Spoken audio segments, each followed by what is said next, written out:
السماحي قال له ساهي ويتنشر الزقرة وثرت ثورة شخص مختافي. ويوم ظهرت إلى أنها البكرة راكب أنها واحد سنافي بمحوي وبطان وبحسرة وسيرها على الدرب زفزافي.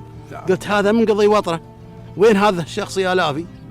قال أنا جايينك بخبرة من زميلك يطلب اسعافي، كود عندك للخوي فكرة تسعفه قدام لا تلافي.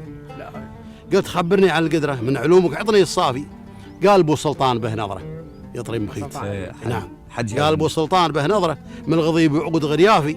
قلت هذا مطوع ويقرأ ما يطالع كل خطافي، هو بهذا قصده هو مكره بس يبغي يسوي اوصافي. هو بهذا قصده هو مكره بس يبغي يسوي اوصافي، والهوى من يوم في صغره تارك دروبه ومتعافي.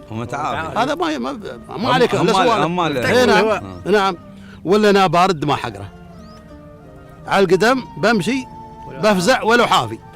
فوق يلي يشتغل نقره على خط النار وقافي، فوق يلي يشتغل نقره وعلى خط النار وقافي، في اليبل والسيح والصحراء وفي الرمول وكل مغدافي، وفي النهار وكان في المسرى لند ذا يضربها وصافي. بان حوط الدار لو قفره لين نلقى ولد الاشرافي، ولشراتك معتلي قدره ما نريده يشتكي حسافي. والمهر بديه له 10 إذا كان 10 تول. نعم بسنة القاضي وعرافي. والبضايع الذي تشرى عن سيبك راشد الوافي. رد علي. والبضايع التي تشرى عن سيبك راشد الوافي تم قوله قولي وارتجي عذره والسموحة منك تنشافي.